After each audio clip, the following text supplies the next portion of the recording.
What's up, guys? Aaron Villarreal here, joining you for another episode of Southern California Perspectives. I am here just about to hop on the I-5 northbound, heading towards Whittier. I am picking up a lockbox and getting some calls done, but I wanted to hop on and just talk to you a little bit about this area. Whittier has a lot of history to it and a lot of older, more unique and charming homes that are certainly, not cookie cutter. And for that reason, it attracts a lot of people from all over. But getting on the 5 freeway here is it's always one of the busiest freeways, I'd say, in Southern California. And it just consistently busy, even like in the nighttime, but that's just how California is. And if you've been here or feeling nostalgic and you're wanting to check out what California looks like here in early 2026, we're at the end of February already and time is flying. Again, the market has been heating up. There's interest rates continuously slightly just creeping down little by little, and it's really providing some relief to affordability. But all in all, in terms of like people just trying to get things done in real estate, there's certainly still stuff happening. And when you have the right agent and people behind you supporting you, just about anything is possible, really. And so I'm driving up here on the 5. As you can see, it's like mid-morning, late morning here, and there's some congestion, but it's not too crazy. I'm headed up to Whittier. You'll see a little bit of that as I make my way through. One thing about Whittier that's, I would argue, kind of unique about it is it's not super close to any freeways. Like, you really have to take a fair amount of side streets to get to the Whittier area.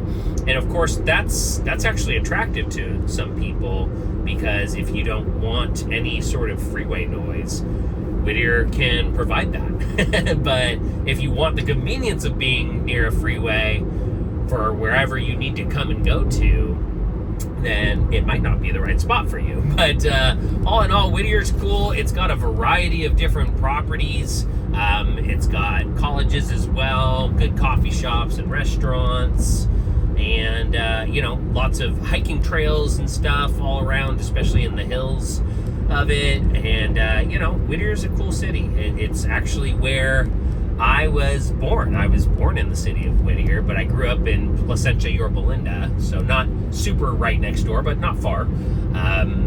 Fun fact, the hospital that my parents thought they were going to have me in, it just didn't work out when I was on my way. So Whittier it was, and that's technically where I was born. So anyway, but my first home was in Yorba Linda, and right down the street from my grandparents' house, and so got a lot of history there, because my grandparents and my family on my mom's side, the Bigginger side, they have a huge presence in Yorba Linda, because we've been there for a couple generations and lots of people know us, and so that's pretty cool.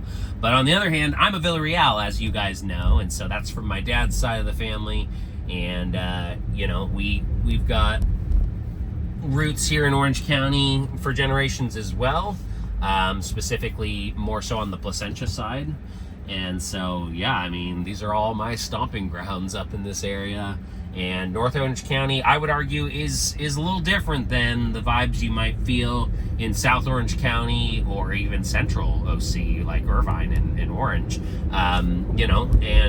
It just depends on your preference. In terms of like nice areas to live, like Orange County's chock full of them, really. And there's definitely pockets, but I tell people all the time, there's pockets that are like not so good in just about any city you'll ever go to. So all in all, coming up through here, you'll see a lot of like smaller little 2-bedroom homes down here in like south of Whittier. And as you make your way up, you start to see different like larger homes popping up, and you can just see the way, you know, homes were at one point, you know, when they were being built even way back in the 1920s and 30s and 40s. But as you get further up into Whittier, you'll see kind of a mix of them, where like you'll even see properties that have been almost completely torn down to like the studs and redone and made really like modern, and added bedrooms and bathrooms and all that, or even an upstairs or what have you.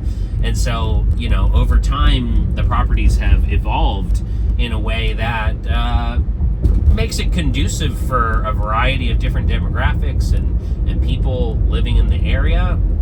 And you know, I like that variety. I think it's important to have diversity around, because then you get to meet people of different cultures, and that's really helpful, you know, towards familiarity and you know, just getting along with people of all different kinds. You know, that's a good thing in my mind. But yeah, Whittier is a cool city.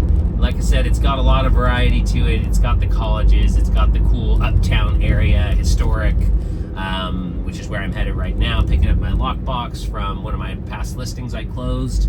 And yeah, in terms of what's going on this week, you know, I'm having a lot of conversations about, you know, just why do you hire a listing agent? And for me, there are so many reasons. It's like almost too hard to even just put in a simple video.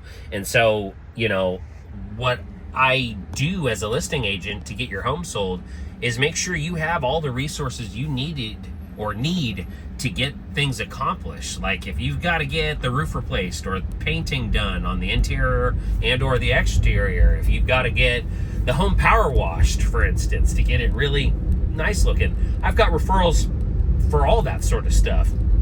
I even had a client just this last week asking for someone to shred, you know, private documents, a shredding company. And it's like, yeah, I can get you that, no problem. So, you know, in terms of being a listing agent, anything real estate related, of course, you know, run it by me. If there's something you have a question or concern on, or maybe you come into contact with someone that might be interested in buying the property before it's even ready, or right as it's hitting the market or what have you, just tell them, hey, call my agent, call Aaron, 714-310-6401. As you can say, I say that number quite a bit. But yeah, just, you know, run it all through your listing agent. That's what I'm here for. Anything real estate related regarding your property, getting it ready for the market, I'm here, I'm game to help you out with. And if you don't need my help, that's okay too. I totally get it. You know, some sellers need a lot of hand holding and some are very independent. It also depends in my mind on, you know, what your experience in real estate is. You know, I always like to tell people, they don't teach us about real estate in school. And so I don't have the expectation that you would know what's going on or even, you know how the process works, because there's complexity to it. That's one of the many reasons a listing agent is hired, and you know, to break it down and make sure that, frankly, you feel comfortable and confident throughout the process. Because in my mind, if I haven't done that, then what kind of value am I bringing to the table? I've got to make sure you know what contracts are coming, what you may or may not want to be signing, you know, what stipulations are in different contracts to protect you from possible, you know, legal trouble or litigation, or even overcommitment to repairs or what have you. You know, a good listing agent or real estate agent in general, you know, is there to guide you through the process to make sure you know what you're stepping into, and you can feel more and more confident than ever, as opposed to just, hey, here you go, you want the house, just sign this, you know. And it's like, well, what am I signing, you know? So all in all, as you can see, still making my way up to Whittier, and you know, you can see the variety of houses going through this area. I'm currently on Carmenita Road, and you know, it's like I said, the variety of different properties is pretty cool to see in this area, because when you go down to let's say like Irvine, for instance, like those homes are not that old for the most part. Most of that area was developed in the 90s. And so, same with like East Anaheim up in the hills. A lot of that was built in the 90s, as opposed to Western Anaheim. A lot of that's been there since even, there's homes that have been standing there since the early 1900s. So the variety you see, even just in construction, is pretty impressive to witness. But all in all, if you're interested in learning more about Whittier, California, or any city here in Southern California, I've got familiarity in just about all of them, and I'd love to help you determine what your real estate goals and plans are, and I can show you how to get there. And I'd love to have that conversation. As always, thanks for joining me on another episode of Southern California Perspectives here on Orange County Real Estate Agent Aaron Villarreal. Appreciate you guys. Please continue to like and subscribe and follow along. Thanks for watching and following me through this video. Appreciate you guys. Always glad to have you join along as we check out Southern California, talk real estate, talk life. Super grateful for you guys. See you next time.